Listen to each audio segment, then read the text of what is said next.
Hello everybody, welcome to another ride along. It's not quite as nice a day as the last one I did. It looked okay initially and it's just sort of gone a bit grey and a bit cloudy and a few spits of rain, which isn't ideal. It wasn't really like that when I'd set off, and it's turned fairly quickly, unfortunately. This is the second ride along. Obviously the first one I did last week about Ballerina, the John Wick spin-off, comes out next year if you want to watch that. You can do so by just going to the channel, I suppose. It's the only other video on there, should be easy enough to find. Like, comment, subscribe, do all of that stuff. It really helps me. It'd be really, really much appreciated. I'd love to have a chat with anyone in the comments, obviously, who's got any feelings or thoughts or opinions or positions, corrections, comments about anything I may say. This guy's gonna let me through, nice of him. We're gonna be talking about Joker Folie, Deux. I don't speak French. I think that's how it's pronounced. That's all part of this film's charm. No one's going to be overly confident or sure of how to actually say the title of the film, which makes for interesting stuff. Interesting conversation. Going to make our way very, very slowly and gingerly across this crossing. There might be some spoilers. Sort of do some more general overview-y stuff, but if you haven't seen the film and if you want to go in unspoiled, which is something I'd recommend just generally, to be honest. Now, most films go in as clean as you can, with knowing as little as you can, with no preconceived ideas. There will be some light spoilers. I'm not exactly sure how big I'll go on certain beats. We'll just wait and see as the chat rolls through. But as I said, if you haven't seen it, but would like to see it, maybe just bookmark this, come back to it later, because as I'll sort of get into, and maybe you'll appreciate or understand once you've seen the film, or if you have seen the film, I think it's like better enjoyed the less you know. Better appreciated, better endured, maybe some might say, the less you know. So just bear that in mind. Light spoilers, maybe some big spoilers, we'll play it by ear. So by way of sort of introduction, obviously 2019, director Todd Phillips, known as the guy who made The Hangover and some sort of, the better R-rated comedies of the 2000s, threw his hat in the ring in the comic book arena, rather surprisingly, and he teamed up with Joaquin Phoenix to deliver not just one of the most talked about films of 2019, but the most successful, the most acclaimed. In the same year that Marvel released their all-conquering full stop, for the time being, Endgame, which naturally took down all sorts of box office records, set all sorts of new marks, was a real era-defining picture in what it was saying about doing for finishing up on, the defining cinematic property of its era, potentially any era. There was this little film that was made and released by the other studio, which sort of confused people initially. What are you doing? What's this about? It looks interesting. And it sort of ended up being, not stealing its thunder as such, because like we said, Endgame ended up being incredibly popular, successful, well regarded. But Joker sort of ended up taking the headlines. Sorry, just stuck at a set of lights.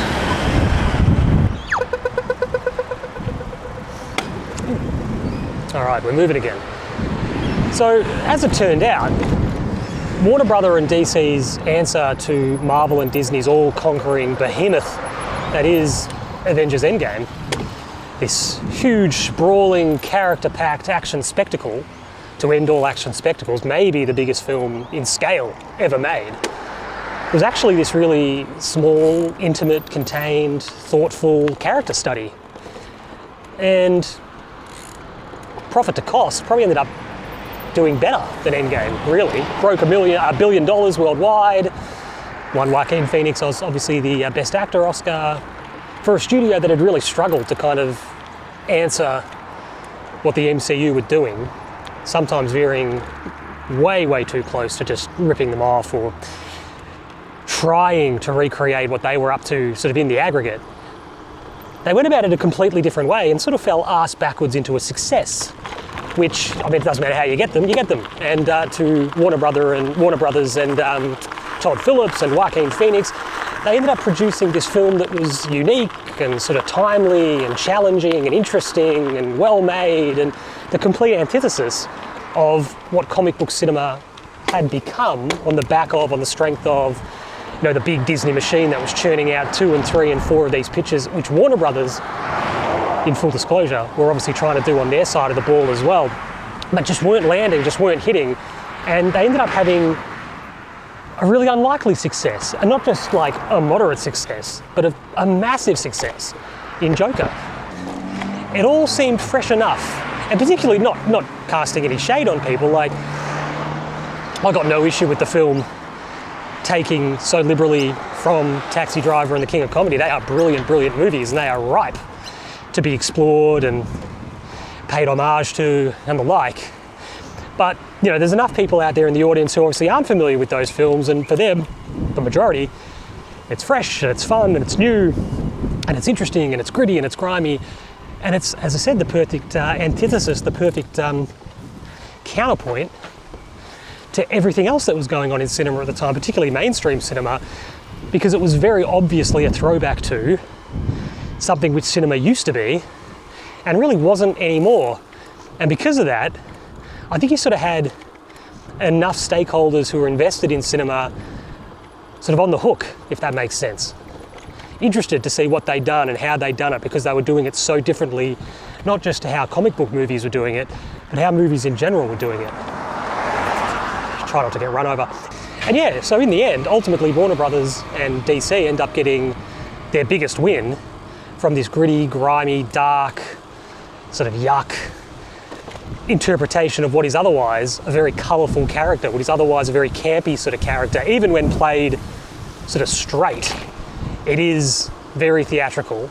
And when you kind of stripped all that back and laid it bare, you ended up having what I think amounted to a really worthwhile story to tell, and a story that a lot of people bought into, a lot of people were interested in, and that obviously connected with a lot of people.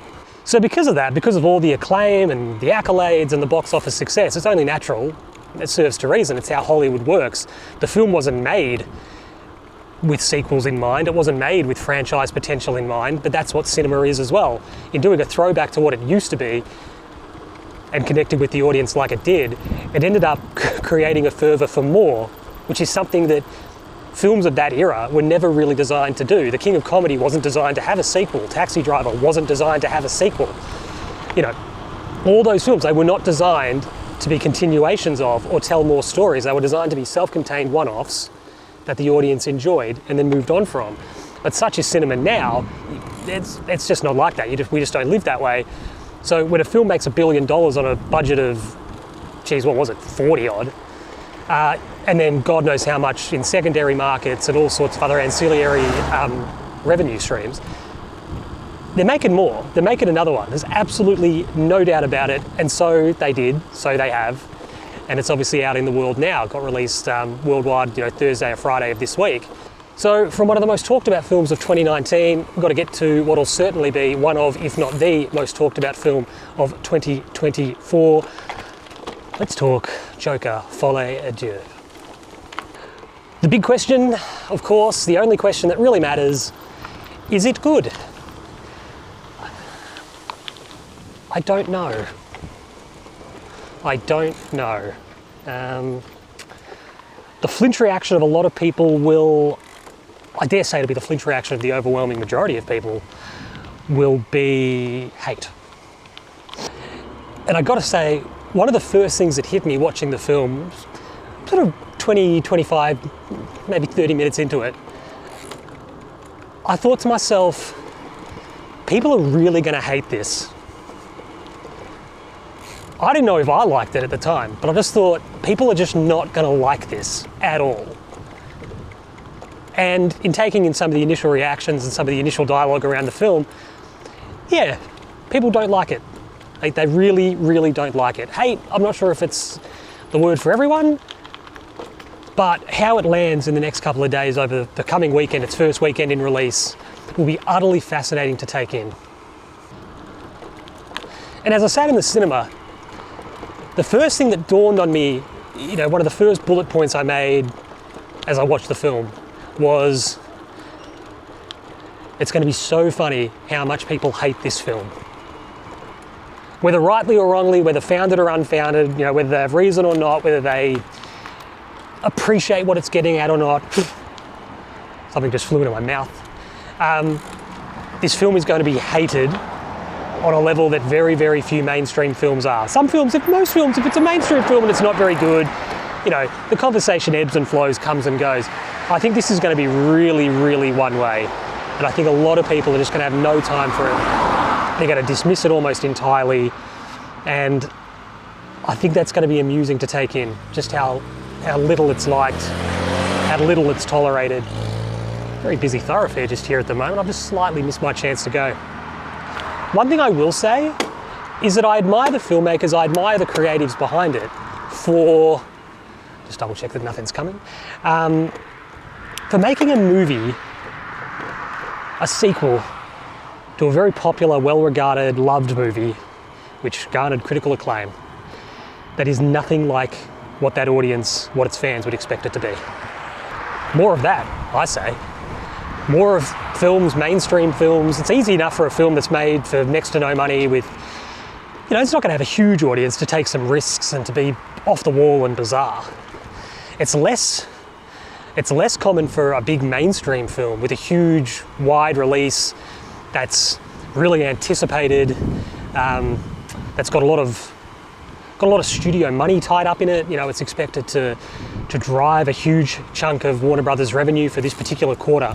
It's really unusual for a film that falls into those tentpole pillar type releases, as unlikely as a film like Joker is to have been one such film. It's, this guy's turning. It's unusual for a film like that to be as weird as this, or to take the sort of risks that this film did, and to alienate, by virtue of very key creative decisions, what will make up a huge portion of its audience. And that first run audience that then goes away, like happened with the first one, there's the early adopter audience who get in, take in the movie, see it. And it was pretty good. It was actually, no, you need to go see it. It was actually in a different kind of way. It was a much safer, much more commercial movie. But I think Top Gun Maverick was a bit like that. There was probably a lot of people who, what is this? Why have they done this? Why do we need this film? What are they doing making a sequel to a film that's like 30 years old? At that time, like 35 years old.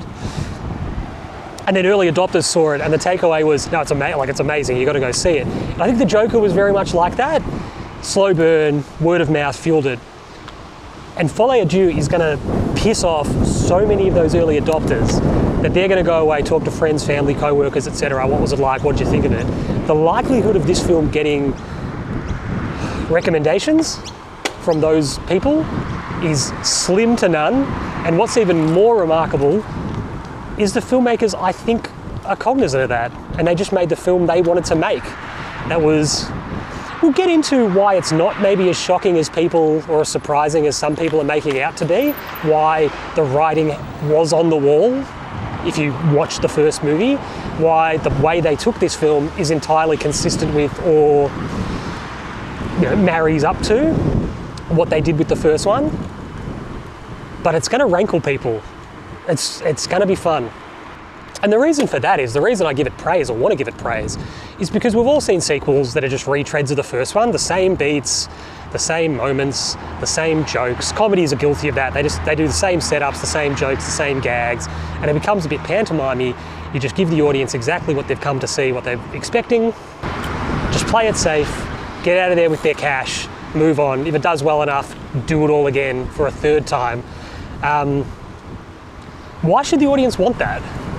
Why should we as an audience want to just be fed the same thing again and again and again? The same jokes, the same setups, the same drama, the same stakes, the same scenes. Why is that interesting? Why is that entertaining? Why should that be encouraged? Whether you like Joker Folie à Deux or not, I sort of hope that people at least give them credit for trying something.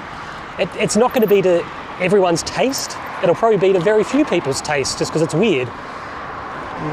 But give him some credit for at least pushing the boat out and taking a big swing, because really, that's what comic books are. Comic books will go through these phases every so often where they just do a big wild swing of a storyline, a big wild swing of an event or an issue which takes on a different theme or takes some risks and is just take it or leave it bizarre. They can obviously then reset it later on and disregard it and all that kind of stuff. But you just go for it creatively. And if some of it works, that's great. If some of it doesn't, yeah, okay. But like, we shouldn't castigate creators for having those big swings, or in this case, and something I'll get onto, for kind of making their own art, for not making something via a committee or not doing something via focus groups, for just going, you know what, this is what we're making, this is what it's going to be like. As I said earlier, take it or leave it. And the fun again, tiptoeing back a touch, I'm not entirely sure what's true. I'm not entirely sure if this has any founding or merit. Maybe the creatives sat down and contrived to blow the whole thing up. I don't know. And it'd be very Joker of them. Warner Brothers have begged and given them a blank check to make this movie. You know, you've got to make a sequel. We need a sequel. We'll give you whatever you want. We'll let you do whatever you want. And they've gone, no problems. We'll do whatever we want and get paid an absolute fortune to do it. There's just part of me that wonders how much of this was them taking the piss? How much of this was them just... And that's unfair. I don't know what their motivations were. I don't know what their mindset was. Maybe their mindset was to make art. I don't know. Maybe their mindset was to cash a check. Maybe it was to take the P155 out of anyone and everyone who pushed for a sequel to a film that doesn't really need a sequel, wasn't made with sequels in mind. But we'll give you one. We'll give it, yeah, okay. We'll give you one. It's not going to be what you're expecting, wanting, needing, but you're going to get a film with Joker in it, with Joker on the poster that you can sell. It's not going to be what you asked for. It's not going to be what you expected, but you're just going to have to make do with it. So yeah, I don't know. There's part of me that just laughs at the possibility of Todd Phillips and Joaquin Phoenix taking the blank check, taking the carte blanche creatively, and just cackling their way throughout the whole process, delivering this weird, wild, muddled mess, and just with a smile handing it over to Warner Brothers and saying, it's yours now, you can do with it what you want. It's very much like the character, I'll say that much. So yeah, I mean, maybe it's a big middle finger to the studio, maybe it's a big middle finger to the fans who liked the first one. I don't know. All I know is that a lot of people will hate it. Hopefully that's not too windy for you as I go down this hill. All I know is that a lot of people will hate it because they don't know what to make of it. Again, whether that's right or wrong, a lot of people's flinch reaction will be to hate it because they don't know how to make sense of it. As I digress momentarily, there's actually this funny story about Joe Dante and Gremlins. He obviously did the first Gremlins film, which came out in 1984. Huge success, massive success. Again, Warner Brothers want more Gremlins.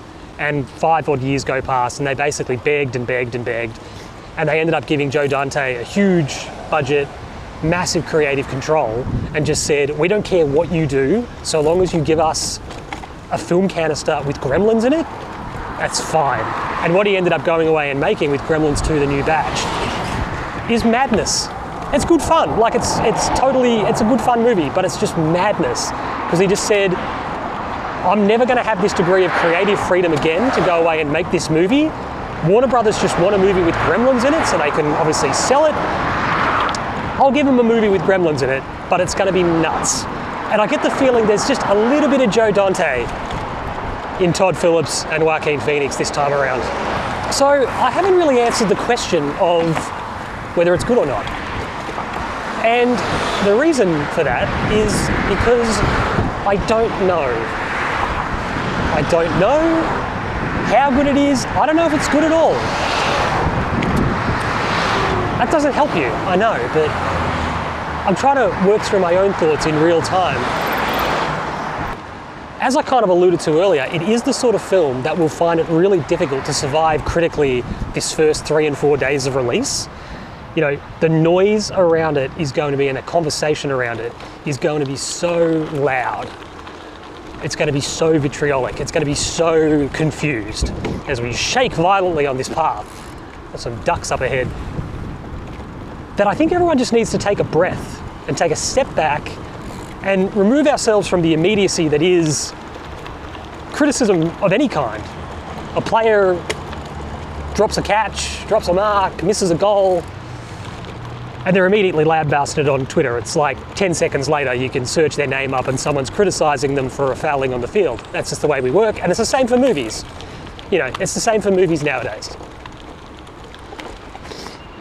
Movie comes out, is it good, is it bad, I don't know, but here's my immediate out of the theatre impressions before I've had even enough time to get to the car. And sometimes that's fine. Sometimes if a film is easy to please and is meant to be enjoyed like that, you can walk from a movie pretty quickly and sort of make sense of it and judge it favourably, unfavourably, however you like. But something like this, I think, just deserves a little bit more time. I think it just deserves a little bit more reflection. You just need to think about it. I think you sit on it, and you might still hate it. You might still end up loathing it. But I think you'll be better for the time that passes and the time you give yourself to think about it, the conversations you have maybe with other people who have seen it. Again, that it won't necessarily make the film better. It won't necessarily make you like the film at all. But I think it'll benefit from just a little bit of time. So in so much, I just wonder if it's the sort of film for which reaction will soften over time. Is it the sort of film that give it a little, like a day, a week, a month, and then the reactions to it will be kinder? I just wonder if it's the sort of film that will be loathed initially, and then slowly but surely in time, people will sort of gravitate back to, gravity will pull people back into its orbit for whatever reason. They'll give it another opportunity.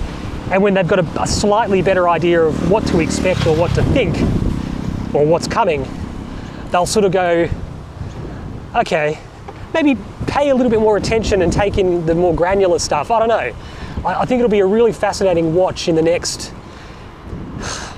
We know what the first week's going to be like, but medium to long term, where does it settle, where does it sit? I think that's a real interesting watch. It's probably more interesting than the initial responses will be to it. Just a general sweep on the plot. Don't need to bore you with all that. Like I said, if you haven't seen it, go and see it. You don't need me telling you what happened beat for beat. Generally speaking, Arthur is obviously locked up in Arkham, which we know is both kind of like a prison and a sanitarium, obviously an insane asylum, if you will. He's heavily medicated and more detached as a result from the Joker persona, which we obviously last saw him inhabiting at the end of the first movie. He has a chance encounter with a fellow member, if you will, and they're not inmates as such. I don't know how best to describe them, how tactfully to describe them, but a woman named Lee Quinzel, Harley Quinn, as I'm sure we all know, played of course by Lady Gaga, during a musical therapy session, which slowly begins to sow the seeds of the reappearance of the Joker persona. So she's basically just a fan of his, and her presence slowly but surely begins to tease out his own imagination and begins to... It's a bit Drop Dead Freddy in a weird way. I've just sort of had this sort of... She comes back into contact, or he comes back into contact with someone who can tease that element of his personality back out again. And so it does. The Joker sort of slowly, in these flights of fancy, begins to reappear again. Eventually it is determined that he is sound of mind enough to stand trial for the crimes that he had committed in the first movie, which places him back on centre stage, places him back in the public arena, on the courtroom floor in front of the cameras and the flashbulbs and the masses who have made him a martyr and those who obviously abhor what he had done. It's sort of a bad mix. But as the film plays on and continues on, it becomes clear to the audience and to Arthur Fleck that the only thing that these people, these flashbulbs, these camera lenses are interested in is the Joker. They're not interested in Arthur. Arthur has no value to them. It's the Joker that they're interested in. And obviously as a result of that, before too long, Arthur realises that he's a nobody again and he has no value if he's not the person that everyone else wants him to be, expects him to be, needs him to be, all of that jazz. Sorry, I just had to fix the camera there. It had dropped a little bit. So yeah, like the film is, in the end, the film is sort of operating as like a bit of a meta commentary, isn't it? Like on the audience and the people who want to take in the movie, generally speaking. It's operating as, you know, the public just want the Joker. The film studio, Warner Brothers, just want the Joker. And the people who are actually making the film don't necessarily feel the same way or don't want to give them that. But that's all that the public wants. You know, whether the filmmakers not want to make that film, you know, it's that whole thing. If you remember, you know, The Simpsons, I didn't do it. When everyone says, just say the line, Bart, just say the line. They all just want him to say the line. And it feels like, maybe I've misread it or I'm reading too much into it or otherwise, but it feels like this particular narrative thread throughout the film is a commentary on the process of making the film itself. The first one had turned the character into something bigger or grander or more important than they had anticipated, and has created a fervour for more of that. And those involved are sort of railing against the idea of giving it. Those involved are sort of juggling the idea or playing with the idea of how much of it do we give these people? Like it's actually quite fascinating. And again, if it's something that they intended, well done. But it just feels to me like it's Phillips and Phoenix grappling with the reality, if you will, that'll come up again, that people want the Joker, they don't want Arthur Fleck, they just want scenes with the guy in the makeup dancing around being a buffoon. And then grappling with whether or not they should give it to them. It's sort of, I don't know, it's kind of tragic and fun in the same breath. It's that sort of life imitating art, art imitating life sort of thing in a weird way. Again, if it's something that they intended, I don't know. So the controversy, if that's what we want to call it, that's what I'm calling it for the sake of a little bullet point heading I've got. The controversy, of course, is that it's a musical. Something which a lot of people did know, but I got the feeling sitting in a 2/3 full cinema last night that quite a large assembly of those people had no idea it was a musical. And you sort of think about it, it's not been hidden as such from the marketing, but yeah, I don't think a large portion of the audience that are going to go and see this film are aware or across the fact that it is kind of it's a musical. Just bear with me here as I try to find my bearings as to where I'm going. I sort of don't know where I've ended up. So anyway, as I right myself again and head off in this direction, I think the fact that people will be surprised going into the cinema and they'll be surprised by the fact that, are you kidding me? Hold on, what is this? I think that'll actually lead a lot of people to rail against or not be prepared to accept the film then for what it is. They'll be so shocked, they'll be put on the back of their heels, and then they won't be able to react fairly or unemotionally to, you know, the perception that they've been betrayed or wronged or lied to by the makers of the film. The film actually explains, or at least has an explanation for like why music plays such an important role in the story. Like Arthur Fleck is, I'm just going to sort of figure out where I'm going here. There's a little bike symbol that says like go this way, but I sort of don't know where it's taking me. I actually don't really know where I am. Hold on a minute. Oh, yeah, okay.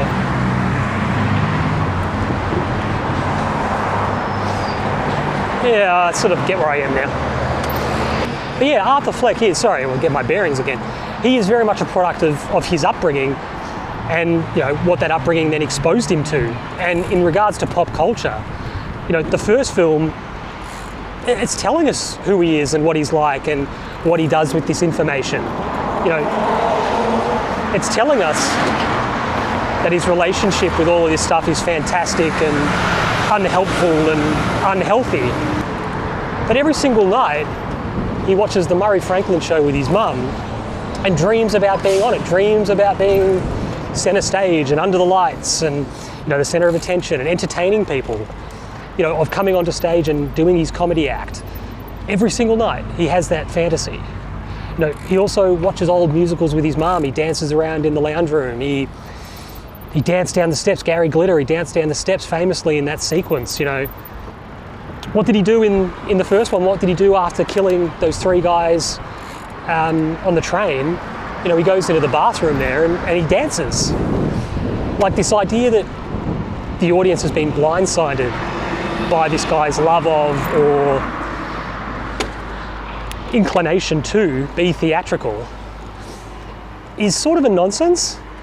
Like, as I was sitting in the cinema, the more I thought about it, the more I thought, now this is jarring, but it does make sense. This is consistent with who the character is. All of those examples we saw in the first film just weren't this dialed up, if you will. They were extreme examples of fantasy and delusion and theatrical daydreaming. But this is dialed up again, and why wouldn't it be? He's been committed, he's in an asylum, he's further isolated from all of that kind of stuff by virtue of medication. So when it comes out in him, why wouldn't it come out in him far more intensely? You know, like the imagination and the emotion and the movement of dance and music has always been a cornerstone of the way that this particular Joker persona expresses himself, a way for him to emote and a way for him to escape and a way for him to be more confident. Like I said, that dancing down the stairwell in arguably the most iconic sequence in the first movie. It's all because of what the music and what that theatricality brings out in him. The makeup is just that, but what it allows him to do, or who it allows him to be, is spurred on, supported by, music and dance and movement and all that kind of stuff. It's why all of the musical sequences of this film take place or within or directly inspired by variety shows, in the case of one particular sequence, or movies from the 50s and 60s. It's because that's his frame of reference. That's what his imagination is drawn to in this particular space. It's all there. It makes perfect sense. There's a flight of stairs here, which is not ideal for someone on a bike. There's even a sequence where he's in the courtroom and he adopts like a southern drawl, like an affect on his voice. And that's obviously because he's watched To Kill a Mockingbird or Perry Mason or, shows with his mum that have then directly informed and influenced how he thinks you act in those situations. Everything for him can be drawn back to exposure to something else, just like the music, just like the comedy, and obviously a delusion then in which he wants to be entertaining. He wants to be as entertaining as the actors in the films he's watched, or the singers in the musicals that he's watched, or the comedians on the TV shows that he's watched. So yeah, you don't even have to like it. You don't even have to think it works, but there is a level of sense. There's a level of consistency or continuity to the way that the first and second films are treating Arthur and his relationship with media, and then how that obviously affects his behaviour. And really, the more I think about it, the more I thought about it in the aftermath and this morning and this afternoon, the more I think it makes sense that this character has been taken in this direction in this film. It's just been heightened. Everything that we were told about him in the first one and all the little elements that we were exposed to in the first one have just been dialed up. That's it. They've just been taken to another level. It's meant to be jarring and it's meant to be unsettling and it's meant to be uncomfortable. It's like his comedy act in the first one where you're meant to be wincing as if you're in the crowd. It's not meant to be good. His performances and all that stuff. I'm not giving him a Joaquin Phoenix. Sometimes it's hard to be deliberately bad, but you're not meant to watch him sing and dance or get up and do his comedy act and think that he's good, because he's not. The film is expressly telling you that he's not.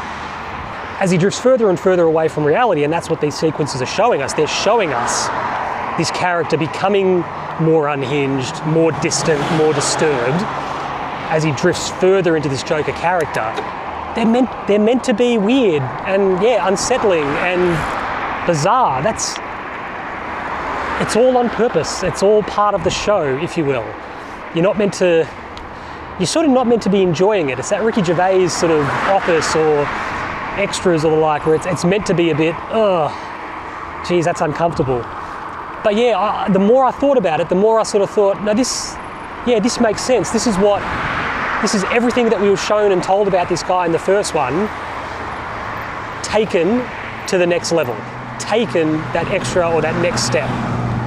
So in terms of the relationship that this film has with music and how this film uses music, like I said, should be no surprise. We were shown it in very important sequences, very prominent sequences in the last film. There's a clip that is shown in this film from another movie called The Bandwagon, which is a 1953 musical. I think it might star Judy Garland from memory. And they're singing the song That's Entertainment. That song sort of comes up here and there throughout the course of the film. But one of the characters in the film says the line, "I'm sick of these artificial barriers between music and drama. In my mind, there's no difference." That's Phillips, that's the director of the film and the co-writer of the movie, talking directly to the audience.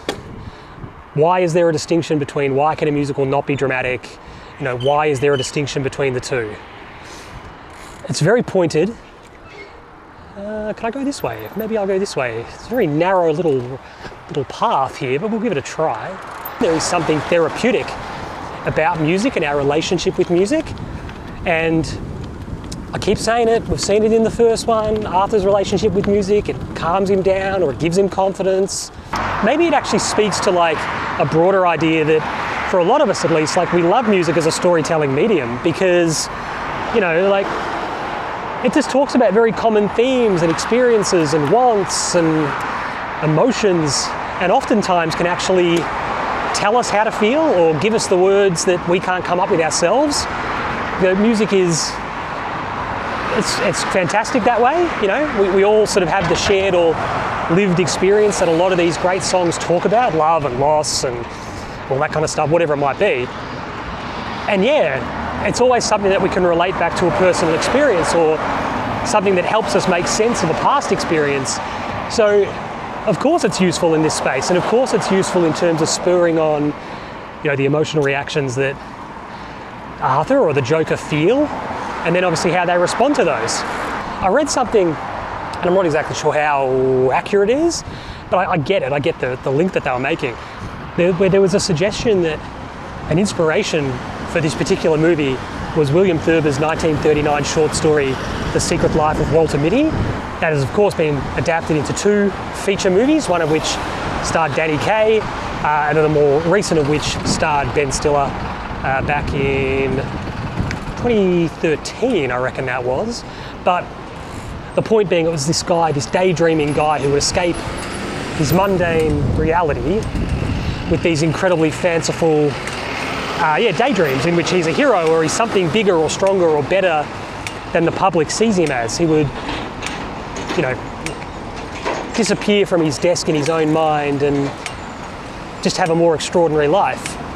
And drifts into colourful or fanciful or exciting, you know, flights of fancy. And while these sequences in Joker won't necessarily work for everyone, I keep saying it, they're entirely consistent with what we were shown in the first film. They just are. And in terms of a man who feels like he needs to escape the drudgery that is his reality, like I said, Walter Mitty is a good place to start, but we're constantly shown that there is nothing in reality for Arthur. The film starts with this really fun ode to like classic Warner Brothers animation, really colourful, really silly, really over the top, a little bit of classic like Warner Brothers violence as well. You go back and watch some of those older Looney Tunes stuff, and there is kind of a level of cartoonish ultra-violence, hyper-violence, which if you're well adjusted enough, you know that it is just a cartoon and it is just exaggerated. But it's this really interesting way for the film to start because it cuts from that, as I said, very colourful, very poppy, into just the grey-green, depressing drudgery that is Arkham and is his life, now just locked up for, you know, however many hours in a day. The colour makes way for this like joyless, colourless, desaturated nightmare, and that's what a lot of these dream sequences or these musical breakouts are. They are an escape from the reality that is lonely, colourless, joyless, etc. And a really important part of, or theme of the first one, which obviously continues on into this one, is that by the end of the movie, he'd become a martyr. His story and his situation had been misunderstood and misrepresented, and for certain people out in the community, they celebrated and elevated him without recognising what he actually is, and that's an individual who is disturbed and in need of help, in need of serious assistance. There are times in the film, a couple of stages, they reference there was a TV movie made about his life and about the crimes that he committed, which some people have celebrated. And as happens with TV movies, you take it as the whole truth and nothing but the truth. When it's fabricated or it's confected or it's twisted or distorted a little bit for entertainment. But there are people that talk to him about this telly movie that was made. So he's become a celebrity, he's become a martyr, as I said earlier. And there's a character who returns from the first film and gives a testimony as to how her own life was adversely affected by this media circus and her depiction in the telly movie, and how people then came and blamed her for what had happened to Arthur. She was just a victim. She was just someone who was affected by what he was doing, survived, but via her depiction in this particular movie, his supporters have again misinterpreted, misunderstood, and have cast her out as somebody who is not an ally, not friendly, who is hurting him and hurting his case. Again, that sort of trial by media thing, and how the media, is it helpful? Does it get us to where we need to go? Does it tell the whole story? It's sort of an interesting commentary, and that particular beat's just a small beat in the film, but it is sort of one of the more effective or most effective ones. It's really good. There's another stage later where whilst he's locked up in Arkham, he's interviewed. It's just another short scene, but he's interviewed for TV, like a 60 Minutes sort of show. Comes and interviews him whilst locked up in Arkham and as his trial's beginning, and we see that media commentary in full effect, which again was maybe a carryover from the first film. If you remember, when that film was released, there was a lot of dialogue about how dangerous it was and it was going to inspire copycats and all this kind of stuff. And you sort of think back, well, what was that based on? It was based on media sensationalism. It was based on fear and fear-mongering. And like I said, this is just a short scene, and it's not quite as effective as the courtroom testimony scene, but it is an interesting one and an interesting framing of the media's role in covering all this stuff and what it's got to say and what responsibility it has in giving people like this a platform, whether they should or shouldn't. It's as I said, I keep saying the word, it's interesting. It's an interesting commentary. But yeah, so like I've sort of touched on it a little bit, but is that a meta thing? I've mentioned that a few times, just sort of mentioned it then. Is that element of the plot, is it a meta thing? Is it that art imitating life, life imitating art sort of situation? And is the film telling us something about the way the media reacted to the last movie, and the public as well, dressing up as the Joker and maybe celebrating this character when it was not intended to be a celebration of this sort of behaviour, and it wasn't meant to be a condemnation, it was just a story about it. But the takeaways of a lot of people were probably a misreading of the text. And I just wonder how much of various elements of this film are speaking to that, making reference to that. Again, drawing a bit of a bow on it, so many people had escaped into the world of the Joker that now they kind of can't get back out of it. It's a story for the people in the film, in the world of the reality of the movie. It's a story that they feel like they have to keep telling. They feel compelled that they have to keep telling this story. And in much the same way, because of the success of the first one and the clamour for another one, the filmmakers feel compelled by outside forces that we've got to keep telling this story. We have to keep telling this story, whether we should or we shouldn't, whether we should just leave it be and move on. And I just wonder if there's some degree of meta to all of that. There's a few little things I just want to talk about with regard to like structure and a few decisions that they made, which I sort of wonder about. And sitting there watching the film, I sort of found myself thinking, have you done this the right way? Like, was there a better way to do this? A more interesting, narratively creative way to do this, and something that would give you more options or more room to play? And one of them, I suppose, the chief one is, why wasn't the character of Lee Quinzel, played by Lady Gaga, obviously Harley Quinn, why wasn't she his psychiatrist? as she is famously in the comics and obviously Batman the animated series, where she was an Arkham Asylum psychiatrist, prim and proper, one of the best in the business, and she basically gets seduced. She gets seduced into Joker's crazy web just by, his nuttiness, of which she then can't escape from. And it basically leads to her own breakdown and her own, severing of ties with reality. And I just wonder if there was a way to tell the story from her perspective. So the film still has the Joker in it, and you're still playing with that how reliable is the narrator thing. But you start and you meet this woman and she seems quite normal, and then maybe it's revealed that no, her perception of how things are going is not reality, and she has in fact fallen for this psycho and got a bit of that, Stockholm syndrome or whatever you want to call it. I just wonder if there was room to play with that, maybe, rather than have her be, she's sort of in the asylum, she sort of isn't, and then she's out again, and then she's in the courtroom, and they explain it fine enough, but can I go here? Maybe I can go. So yeah, they explain that sort of beat well enough, and why she's in and then she's out. It's a little bit jarring, but at the same time, I kind of just found myself wondering, the Catherine Keener character who sort of plays his advocate, his psychiatrist, care reminder sort of thing on behalf of the state, and she's, her performance is fine, there's nothing wrong with it, but I just wondered, why wouldn't that character be Harley Quinn? And have the climax be the reveal that she's actually insane as well, and she's everything's a fabrication, it's all a complete fabrication in her mind. I just wonder if there was something more narratively interesting in doing it that way, rather than maybe the way that she did, they made the film. I'm in the wrong gear, I do this a lot. I've hit a slightly bigger hill than I anticipated, and I'm too high of a gear.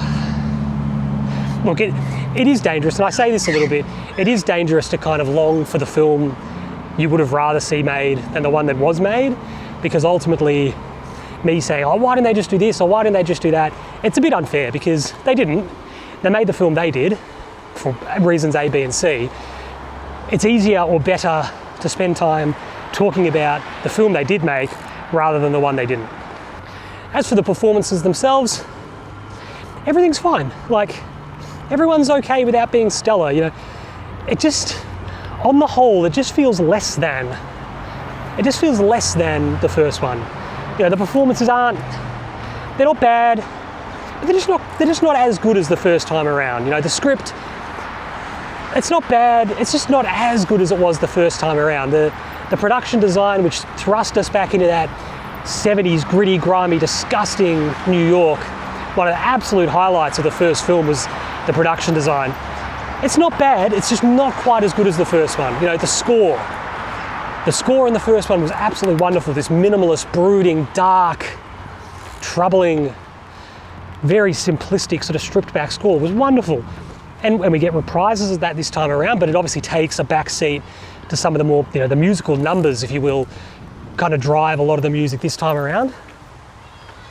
It's not bad, but it's just not as good as it was the first time around.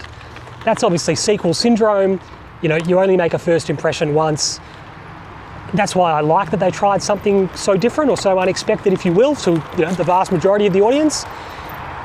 But it just feels like, second time around, just enough of the elements that made the first one work are just off, just slightly, or off just enough for it to be noticeable, and just to the detriment overall of the the finished product, the film in the end. So I suppose we've reached the part now. Should you see it? Yeah, I think you should. I think you should see it, because be informed. You're probably going to be exposed to a lot of people talking about it. You're probably going to be exposed to a lot of people having opinions about it. So get your own opinion, have your own position. Make sure that you can participate in the conversations rather than be sort of spoken to. You can have a bit of a back and forth, and I saw it this way, or I like this, or or even have your mind open to something that maybe you weren't sure about, and in conversation someone says, well, what about this, or I saw it this way, and you can kind of go, oh yeah, okay, fair enough. I didn't necessarily perceive of it that way myself, but I understand what you're getting at now. I think it'll just generate so much noise that it'll be a good thing to see it, to experience it yourself, to have an opinion that's yours and yours alone, and then you can engage in obviously conversation from then. But just be open-minded, be prepared to give it a chance, and just maybe don't rush to criticism. It's such a weird, different, unexpected movie for a lot of people, and I keep saying the phrase, their flinch reaction, I think, because of that, will be to condemn it, to hate it, to dismiss it, to rail against it. Whereas, again, as I mentioned earlier, even from seeing it last night, the more you think about it, I don't know if I like it, but I sort of appreciate more elements of it. I appreciate why certain decisions were made. I understand why certain decisions were made. I still don't know if I like it. I keep saying that, but I definitely would recommend you go see it just to experience it for yourself. So Joker Folie adieu. Those are my thoughts as I roll around on this dreary day. We have escaped the rain, which is a positive. I did end up finding my way back around to where I kind of need to be vaguely, which is good. Like, comment, subscribe. Let me know what you think in the comments below. Give me some feedback as to formatting and the like. But thanks so much for your time. Hope you've enjoyed the ride. We'll catch you again soon.